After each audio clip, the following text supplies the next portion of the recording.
Feels good. That's all the time I needed to fill. I appreciate that. Thank you, man. Feels great. I'm feeling good. I actually just recently had to go to the emergency room, though, and I had some stomach virus thing. I almost called an ambulance. It's weird, even considering calling an ambulance for yourself. You know? You call ambulances for other people, right? What are you supposed to say about yourself? Can you come get me? Yeah, I don't feel so good. Just come on in, I'll be lying on the floor.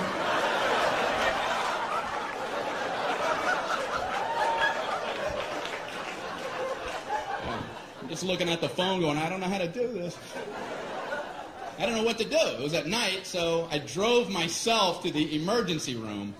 That's a nice, relaxing drive. No, after you. Merge, everybody, merge. I'm only imploding.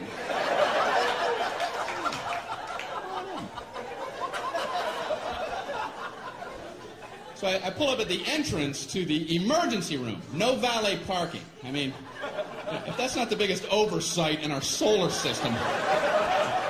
If there's ever a time where you want to go, can you park this because I need to collapse immediately?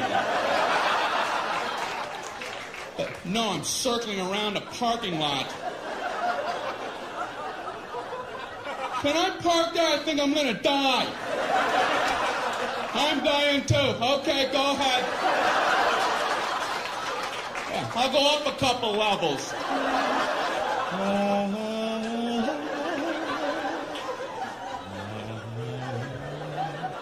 Unbelievable. I don't care if you're driving yourself or someone else to the emergency room. You still want to get out and run in with them. Are you supposed to drop somebody off and go park a car? Okay, you go in. Tell them you're shot.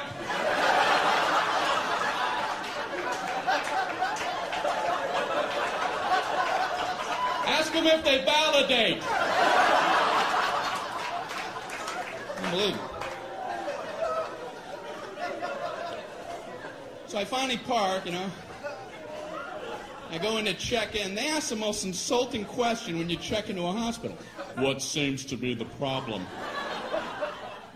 What seems? Well, it seems. It seems like everything on my inside wants to be on my outside. But I'm no doctor. What kind of condescending question? So they check me into my luxurious half room. There's a curtain down the middle with a mystery patient on the other side. And he's moaning over there. Thinking, man, they're never going to help me with him moaning like that. So I got to out-moan him, you know.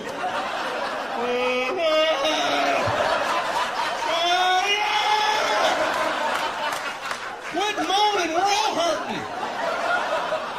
The whole floor is like a haunted choir. It's got to be hell to work in this environment. So I'm killing time writhing.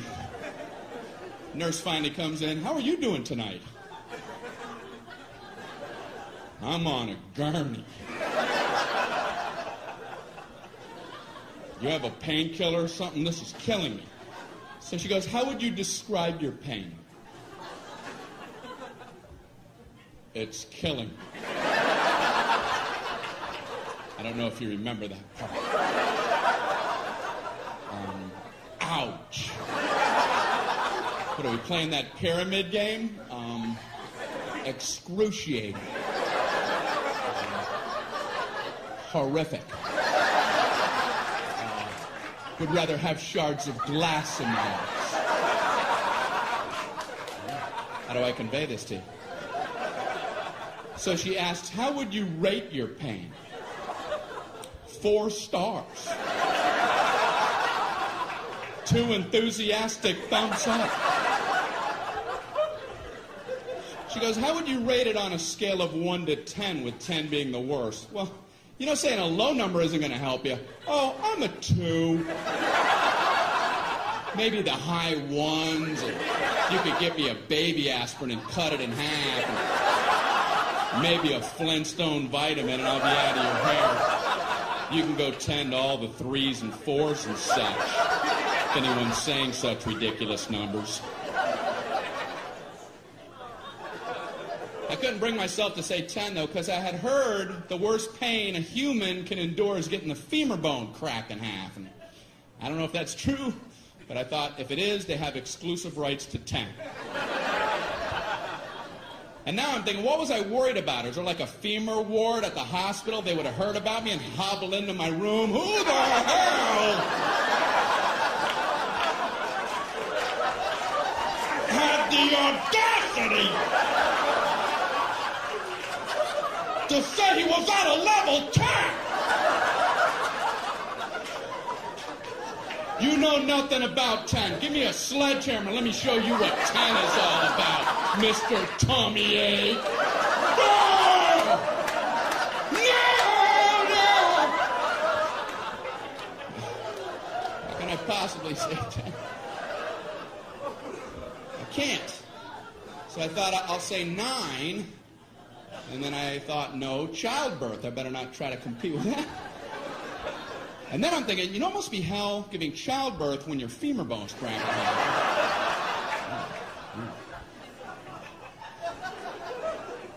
So I said, I guess I'm an 8. She goes, oh, okay, I'll be back. I'm like, oh, I blew it, man. I ain't getting nothing with 8. But she surprised me. She comes in, she goes, the doctor told me to give you morphine immediately. And I'm like, morphine? That's what they gave the guy in Saving Private Ryan right before he died. Okay, I'm a 4. I'm a 0. I'm a negative 11-teen. Morphine. So they gave me morphine. Wow. All I know is about 15 minutes later, just for the hell of it, I was like, I'm an 8 again. Guess who's an 8? And they finally checked me out. I'm walking down the hall going, say 8, say 8, say 8, say 8. Happy 8 day. Did you get some 8? Did you get any 8? What am I throwing? You can't throw a number. All right. Johnny Appleseed. Did you get any 8 over there? I don't understand my own visuals. All right. Up here throwing numbers around. I'm fine now, I think. I don't know. So they sent me to my regular doctor for a follow-up, and I was nervous going because my cholesterol. I knew it was going to be high because last year it was high, and I hadn't done anything different. What are the odds your cholesterol is going to plummet for no reason? Come on, 200, come on. 337, how can that be? I had Burger King coupons in my pocket. It's inexplicable.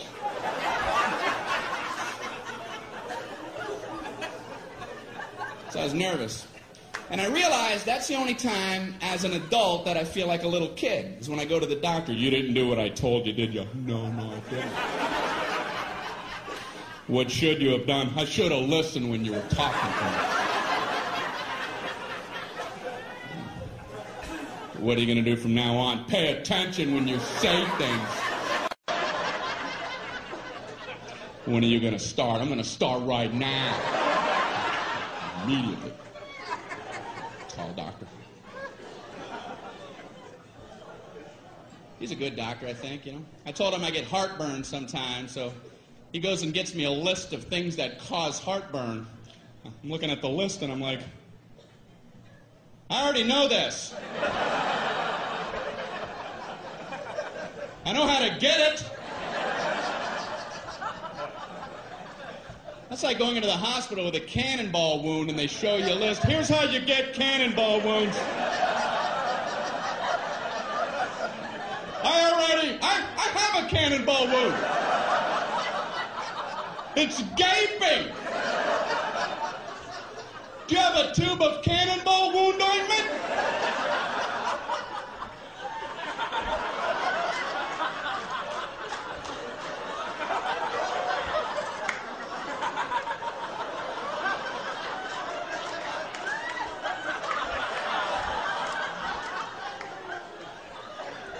Number one, do not stand directly in front of a cannon.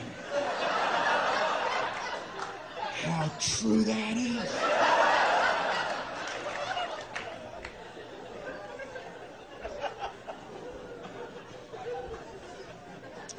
So, my doctor looks at me and says, you should probably drop a couple pounds there, Brian. Thank you.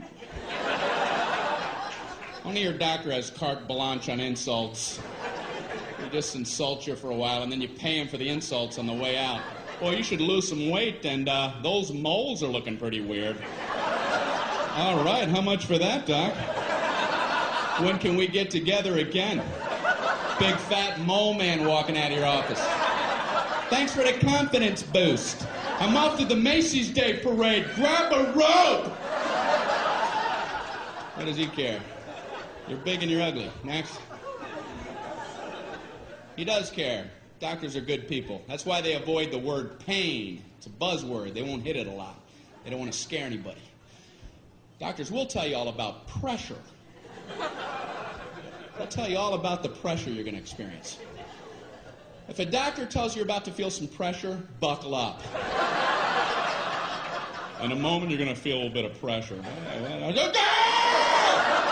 The pressure hurt like hell! Pressure. All pain involves pressure. That's one of the definitions of pain. He could be swinging a 2x4 at your head. In a moment, you're going to feel a little bit of pressure.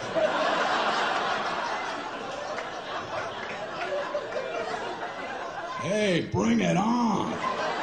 I'm good under pressure. I like pressure situations.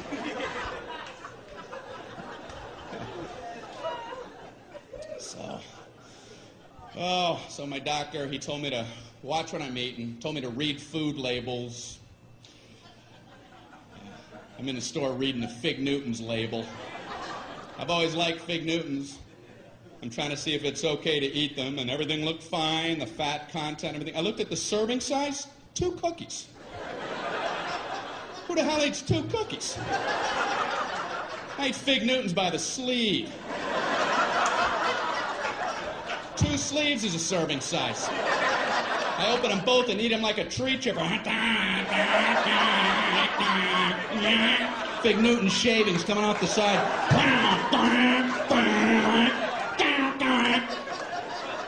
Then I put a Newton catcher and empty that bag out as a snack. What the hell are they talking about? 2 Fig Newtons. With the size of a postage stamp. You want another one? Oh, I don't know. I've already had 2 whole entire Fig Newtons. Maybe I could try to muscle one more down, but I don't think I'm gonna... I'm stuffed with the rackets. They're nuts. We got an ER here. We got a 3 Fig Newton eater. How many did he have? What is he, nuts? Doesn't he read?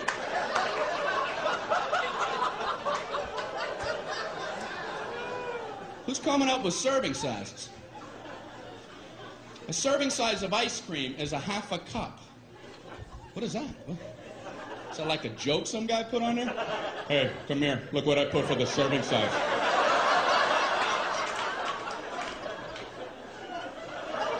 Did you see? I just did it as a joke, but they're going out like that. I don't know what to do. Just let it go. I guess there's nothing you can do now. You ever know anybody to eat a half a cup of ice cream? Hey, you want to go grab something to eat? Oh, no. I had a half a cup of ice cream. Yeah, a whole half a cup. I just kept eating and eating and eating. I must have had 2 spoonfuls. I think a serving size of ice cream is when you hear the spoon hit the bottom of the container. You know? Clank, when you can't do this anymore. I even ripped the side. Not sure what they're talking about for the half a cup of ice cream. I have to lay off dairy, though. That's what my doctor threw in as I was leaving his office. Oh, and lay off dairy. I'm like, what the hell? What kind of blanket sweep is that? And no more happiness. Away with you! What does he care? I'm trying to lay off dairy. I'm in the supermarket with my little cart, and I'm trying to avoid the dairy aisle. I can see they all have party hats on over there.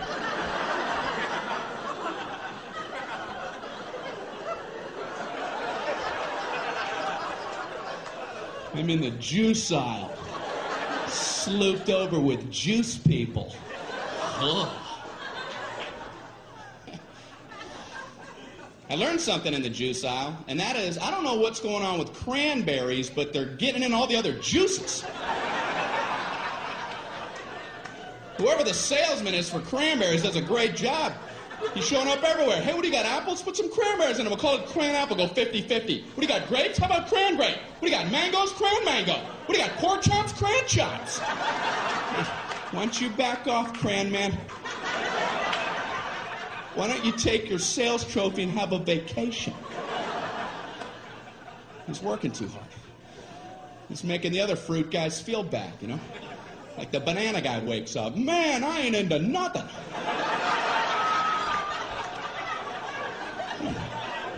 Cran man's all coupled up. You gotta get cracking, banana man. You gotta get on a stick. My doctor also told me to, eat more fruit. So I had some Pop-Tarts this morning. Nice thin layer in there. You ever look at a Pop-Tarts box? They have directions on there. Can there be a simpler food item than Pop-Tarts? Like if the directions weren't on there, would somebody, what the? How do I get that goodness in me?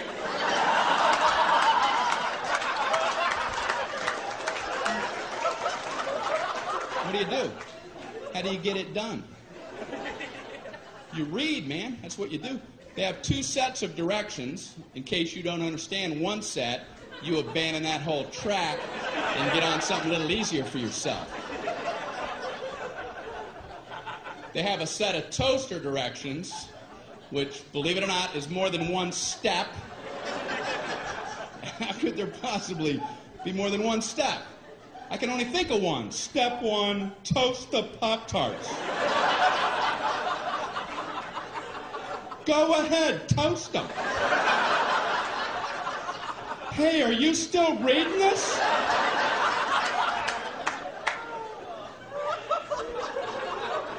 But they've managed to break them into smaller increments. These are some of the actual steps. I would love to be in the room watching somebody who has to consult these toaster steps. Okay, number 1, remove pastry from pouch.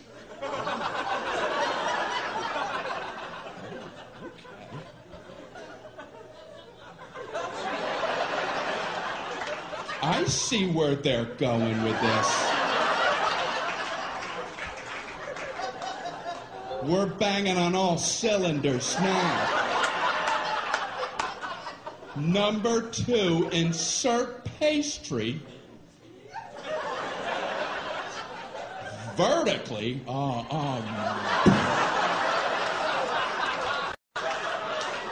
They're reading toaster direction. You're going to throw the vertical concept at them?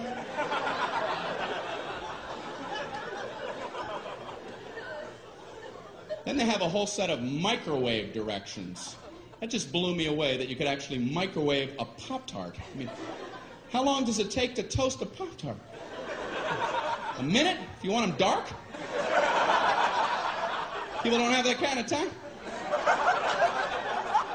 Listen, if you need to zap fry your Pop-Tarts before you head out the door, you might want to loosen up your schedule.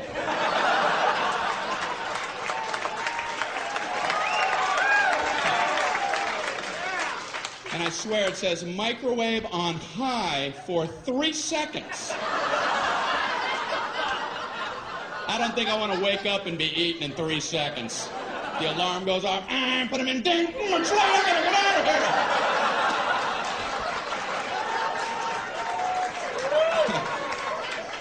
If you're waking, eating, and hauling in 3 seconds, you're booking yourself too tight. Pick up some Montana brochures or something. You're not living properly. We just moved. I called UPS to ask them to help out with some boxes. And, they're a good service, but you have to have information ready about your boxes before you even call them. I had no idea. I called them up. Yeah, I have 10 boxes. If you come pick them up. We need to know the weight and the girth. Okay, goodbye.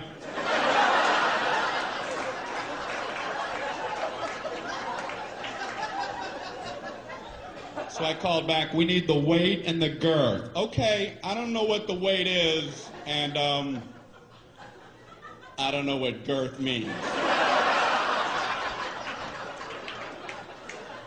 So now what's the procedure?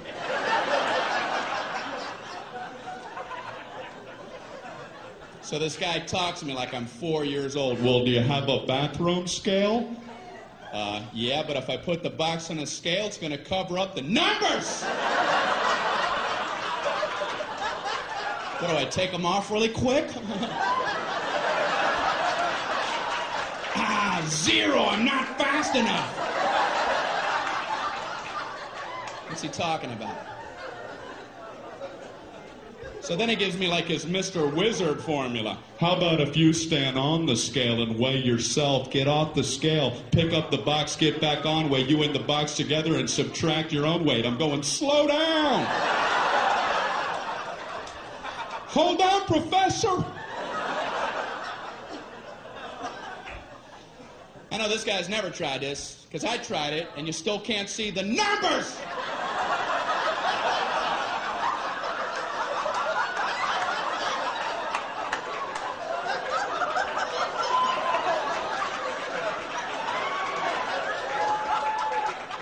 What am I, Mr. Olympia?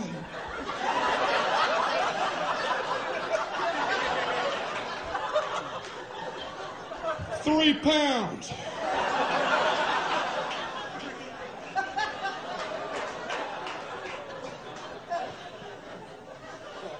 Then I had to hang up in the middle of his girth formula. He kept assuring me it was easy. You know, the girth is very simple to figure out. You take the length and you double that by the smaller of the height after you triangulate the hypotenuse from the third side. Okay, I gotta go. I'm getting another call. Yeah, I'm too stupid to talk to you. I just want to not be on with you any longer. So this is true. I figured I would call back and just make up some numbers, Let them come out and pick them up. If it's wrong, I'll pay the difference. Just dispatch the truck. Please. So I called back. Yeah, I have 10 boxes, and... No, I'm another guy.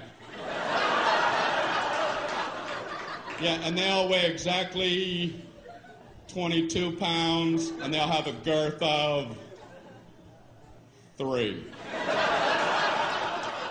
3 what? 3 girth units.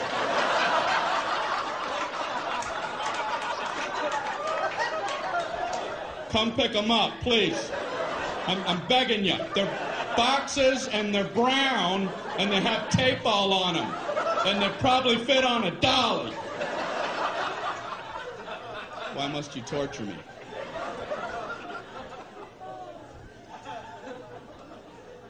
We needed a refrigerator for our new place, and I've never bought a refrigerator in my whole life. I went into the appliance store. There's like 900 of them lined up. There's a salesman there. What's this guy supposed to say about refrigerators? Well, you have this refrigerator right here. This keeps all your food cold for 600.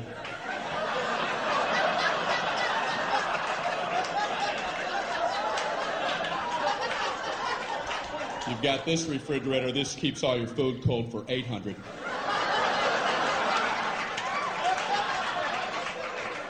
Check this out. 1400 keeps all your food cold.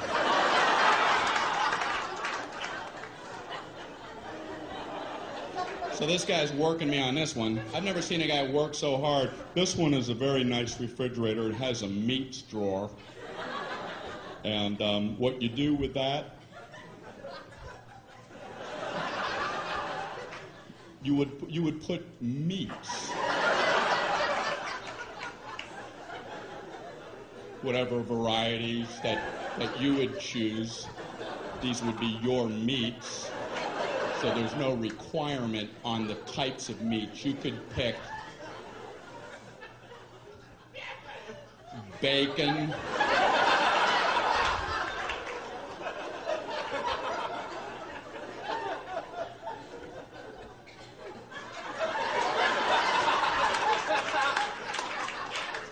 marbled meats. There's an endless selection. Endless. And this one also has a crisper for crispy things. Potato chips. Look in the door when the door's open. This has an egg area. And that's a very nice thing. It's an area for eggs. You put them all in the egg area. You come home and you go, hey, where are the eggs? Right in the egg area.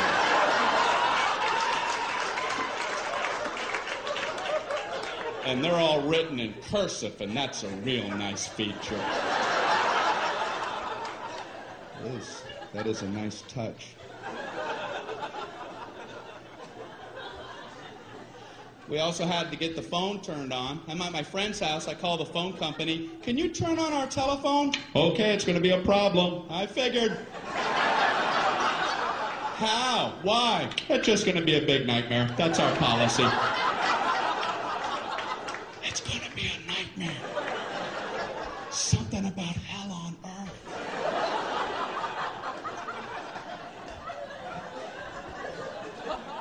It's different than I thought. I didn't know how it worked, so I asked him, how does that work? Do we have to wait in our home for a few days for the phone people to come out? No, we do it differently now. We can just flip the switch from right here. Oh, great. Can you go ahead and flip it? We're going to flip it next Thursday.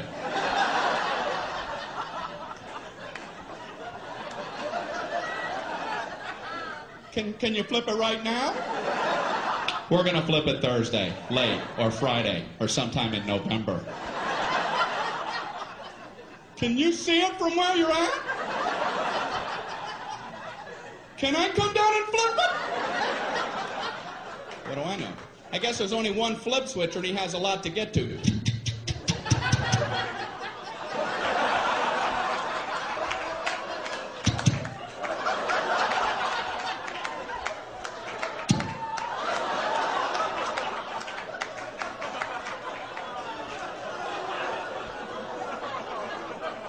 I assume they're tiny. Maybe they're big giant switches and they're really hard to flip, you know? Man, he's never going to get to my house. I want to go down here and cheer him on. Go, switch flipper, go! Flip them switches! Flip them good! Switch flipper! Get him riled. I regret it, man. So I had to use a phone to book the flight to come here, and the reservationist gave me a confirmation code. And like I'm an idiot, she gives it to me like this. Mr. Regan, your confirmation code, jot this down. It's B as in boy. Oh, okay. P as in Paul. Slow down. K as in kite. Oh, I know kite. I know all about kite. And Q as in quagmire. Give me another word. I want to fly so badly. I called back to confirm the flight. She wanted to know the confirmation code. I don't know about you, but I feel like an idiot trying to quickly come up with words for letters, and I'm panicking on the phone. The confirmation code, it's B as in, oh man, baked beans.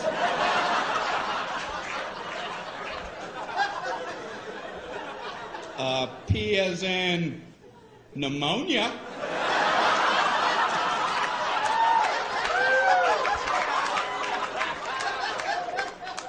K as in Gaddafi. And Q as in Gaddafi.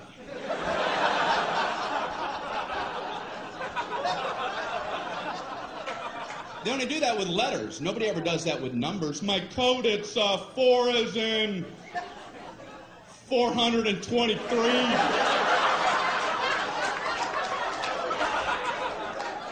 2 as in 2,941.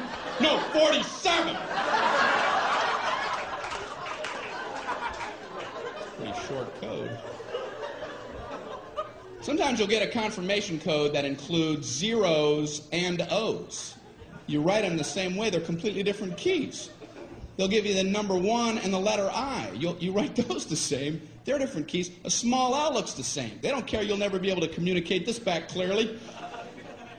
I'd like to give a code to these people for their big vacation. Here's your confirmation code. You're going to need this for your vacation. Are you ready? Okay, it's 11I 100000I10001I small L.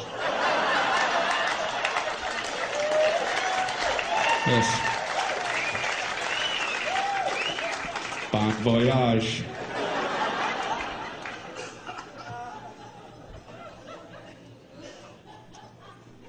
You know, I flew here. How come the first-class people they can just get on whenever they want? I've always hated that. First-class people, board at your leisure. Take your time, first-class people. Coach people, no, wait, sit, scuzz. Wait, little piggies.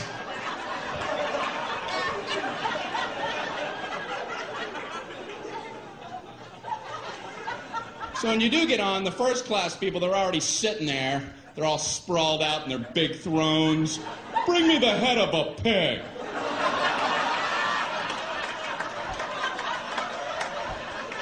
And a goblet of something cool and refreshing. Anyone have a fiddle?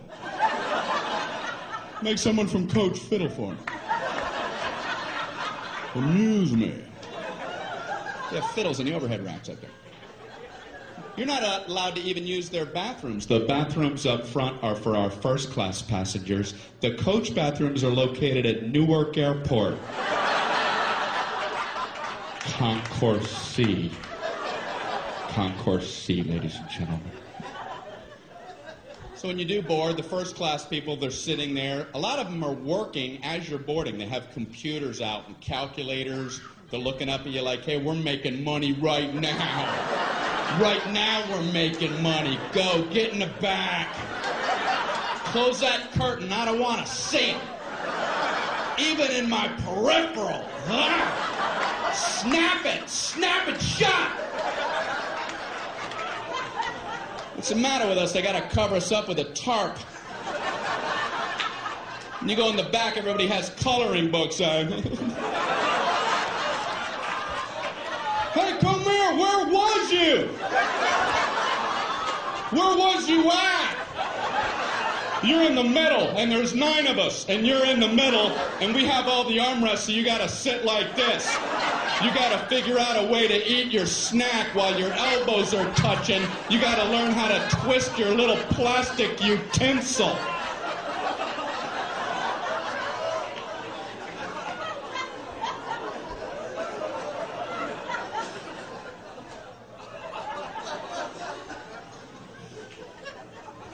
I like to sit way in the back. Except for one thing, all the good meals run out, you know. You're poking your head out from row 199. The flight attendants are this big.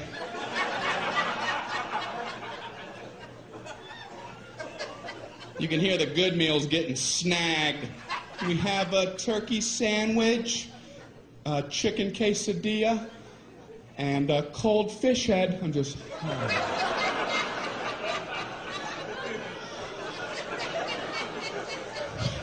I wonder what I'm gonna get.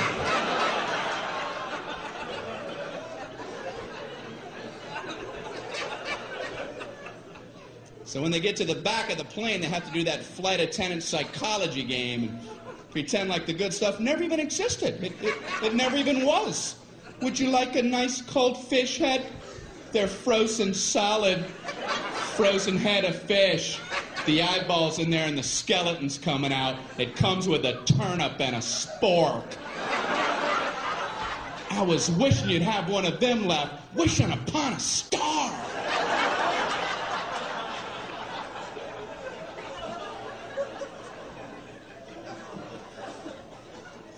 But I admire flight attendants, man, I really do. They put up with a lot of garbage from people. Have you ever been sitting in your seat and you see somebody trying to fit something in the overhead rack that you know ain't going in there like in a million years? They have like a mattress and a lamp. You're looking at him like, what kind of perception problems does this guy have? And the flight attendants are always nice. They always run up and act like it might maybe fit. You know, oh, I don't know if that's going to get up there. We can check it for you, you moron. I know that's what they want to say. I would last about 8 seconds at that job. I'll just get up there. Does that look like it's going to fit? You have this much room, you have a dead yak. Are you okay? You don't see all these people jammed up waiting on you? You don't see any of them.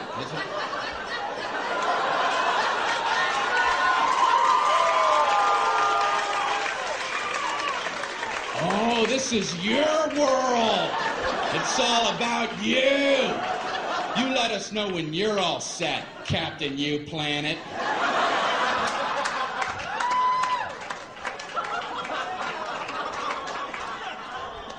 And I feel bad for the gate agents because they try to get the boarding process to run smoothly, but no one will listen to them. Don't blame them. They try, they get on the intercom. Ladies and gentlemen, we're about to begin boarding.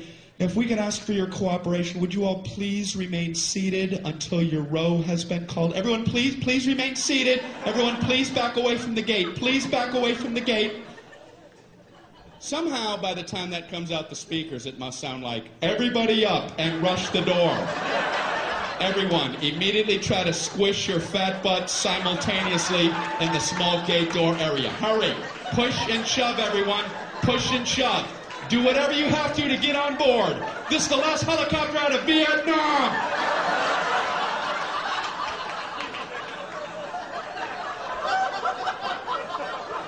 I'm embarrassed to be human. I want to get on! You're gonna get on. I want to get on before everybody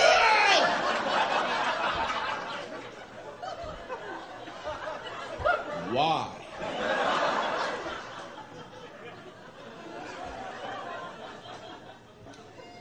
Human beings, man. I'm sure you've been at airports with the moving sidewalks. Right? You know the whole stand right, walk left concept? Well, for some people, unlearnable.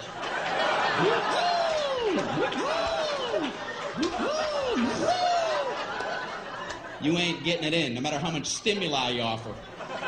I've been on them where I don't understand how people don't see that that's the system. There's a big yellow dotted line going down the middle, and it's stenciled every 3 feet on the sidewalk. Stand, stand, stand, stand, walk, walk, walk, walk.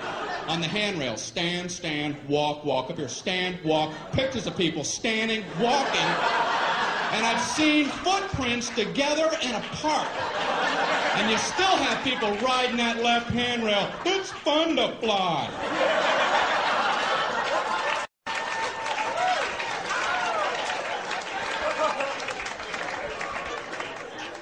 Watch them close, because they're the ones at the end of the moving sidewalk. Oh.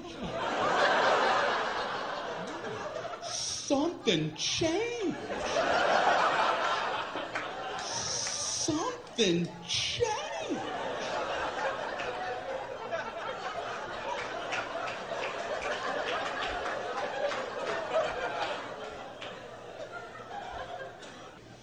I'm trying to get into inventing, and that's hard.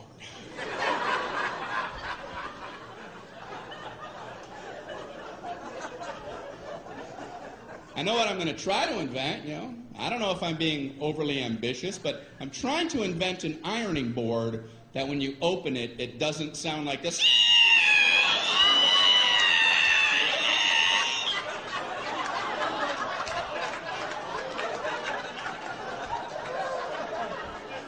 Every ironing board I've ever opened sounds like a witch being boiled in oil.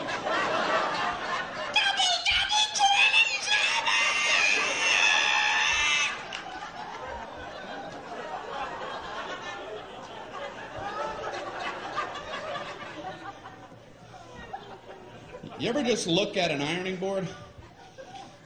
Can you imagine getting that approved in today's safety-conscious world? What did you want to get an approval on? I call it an ironing board. I want to have like a surfboard-shaped device about this high, and I want to support it with two thin crisscrossing poles so the center of gravity is precariously high. So the slightest nudge would be sure to topple it. Then I want to put a big hot metal thing on the top of that with water, the temperature of lava oozing out the sides and dripping off the board for burn wounds. I want one side to be a white-hot heat for scarring. I want the sheer weight to be able to cause blunt force trauma. And I want the whole thing to come to a point for puncture wounds.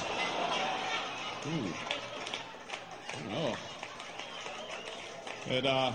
It seems a little unsafe for adults. I'm not finished. I want a cord coming down so you get the toddlers involved.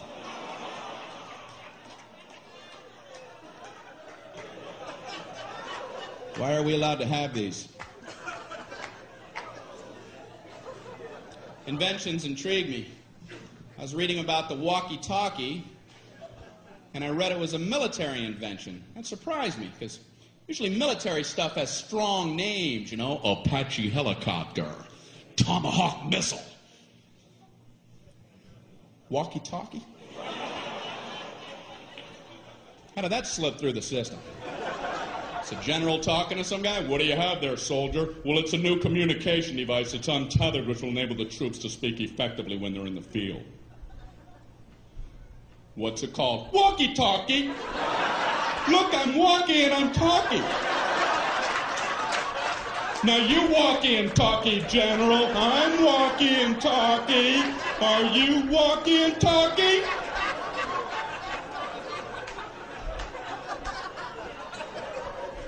I like it, soldier.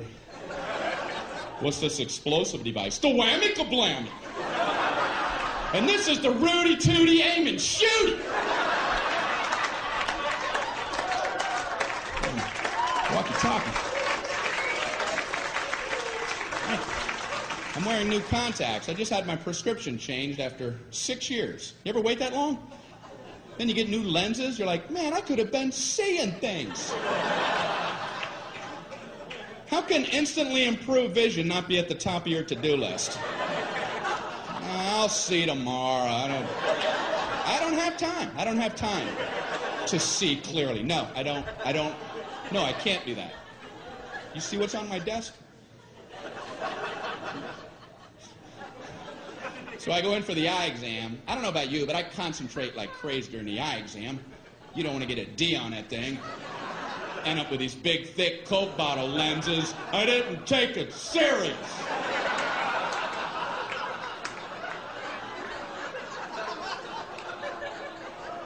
Are you still in here?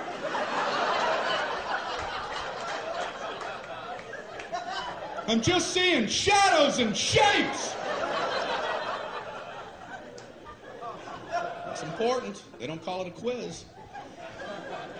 So I go in there, I sit in that big chair. He slides that big giant thing on my face. Are these my glasses? What happened to me? That'd be a hell of a pair of glasses. Do I like it better like this or like this? I like this one, but I want to see that one again. That one's pretty good, but let's go back to that one. Click, click, click, click, click, click, click. I hate that test because I can't commit. I can feel my eye doctor losing his patience with me. Let's try it again, Brian. Which one do you like better, number 1 or number 2?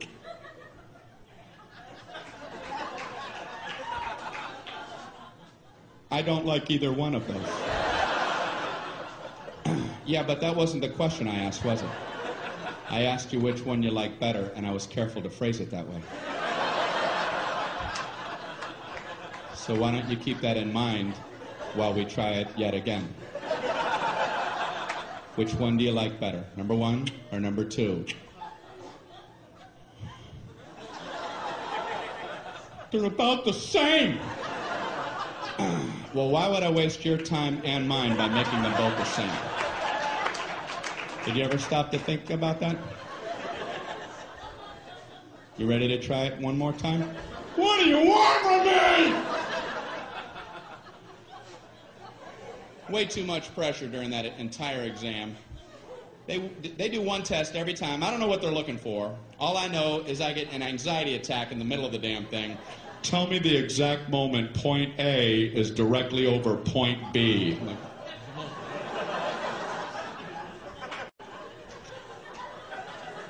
now! No, now! Now! Then! I don't know when it happened. I'm worried if I'm off by an eighth of a second, I'll get these big, giant Hubble coming attraction glasses. So you must have messed up that A-B test.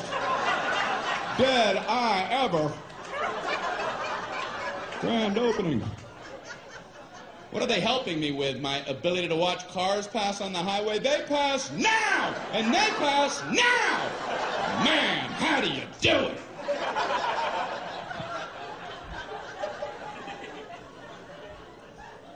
It's weird in the eye exam room. It's just him and me. It's dark in there. The door's closed. I feel strange when he pulls his chair up uncomfortably close to you. He's like this far from my face. He shines his goofy light into my eyes for about an eternity.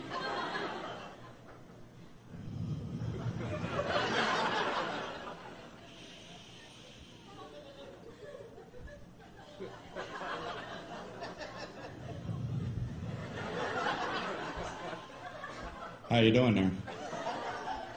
I'm a little uncomfortable. Can you back up a tad? Are you looking at my soul?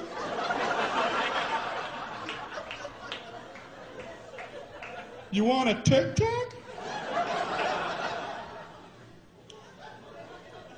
So he says, you know you have one eye set a little bit higher than your other eye? No. I did not. He goes, it doesn't affect your vision or anything. I just thought you might want to be self-conscious for the rest of your life.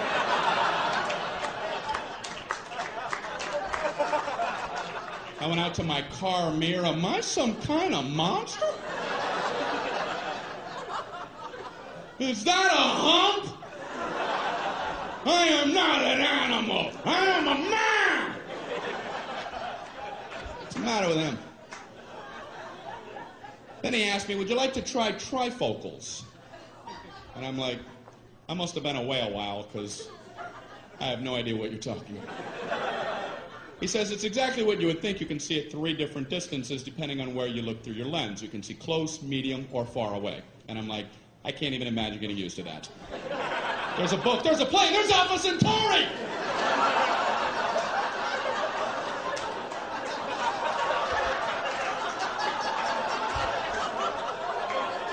Do people need this kind of range?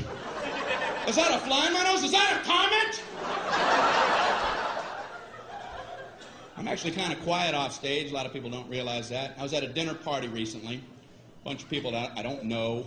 One guy talking plenty for everybody. Me, myself, right? And then I, and then myself, and me. I couldn't tell this one about I because I was talking about myself, and then me.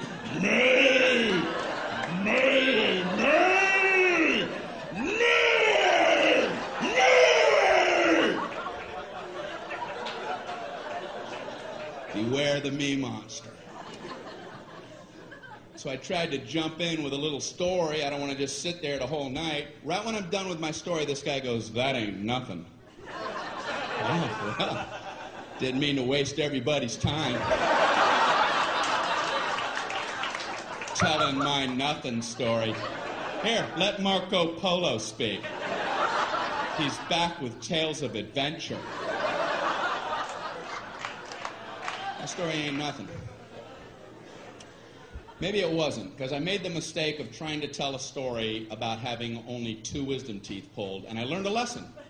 Don't ever try to tell a 2 wisdom tooth story, because you ain't going nowhere.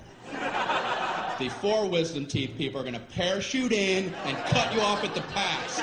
Halt! Halt with your 2 wisdom tooth tale. You will never complete one, trust me. I'm trying to tell my story. You know, I had some wisdom teeth pulled. I had 4 pulled. Oh, okay.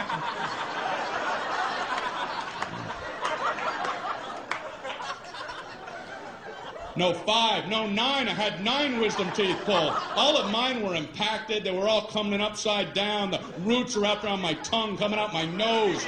They were tusks. I was a warthog. No anesthesia. They pulled them out with pliers. I was eating corn on the cob that afternoon. Pin the blue ribbon upon his chest. That knocks the socks off of my wisdom tooth tail. Why do people need to top other people? I've never understood it, and I see it all the time. Obviously, people get something out of it. At best, people wait for your lips to stop. Yeah, as soon as...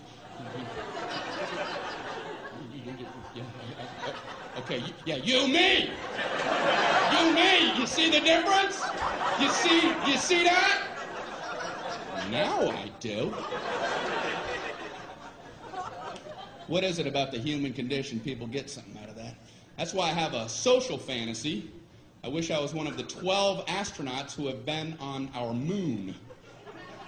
They must love knowing they can beat anybody's story whenever they want. They can sit back quietly at a dinner party while some other person, some me monster's doing his thing, and let him go. Let him run with the line while you be quiet. Oh, really?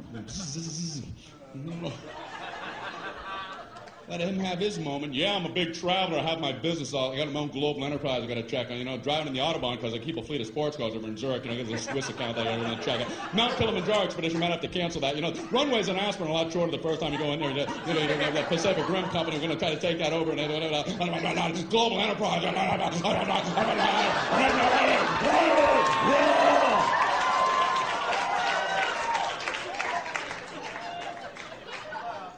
I walked on the moon.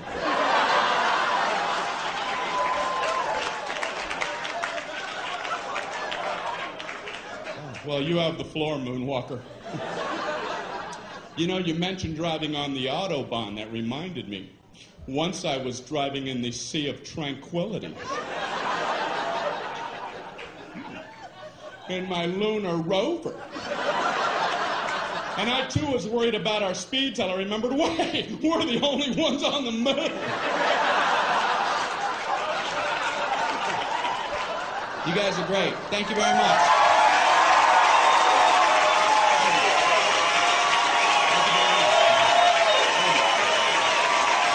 Thank you so much. Appreciate that. Thank you. That's right.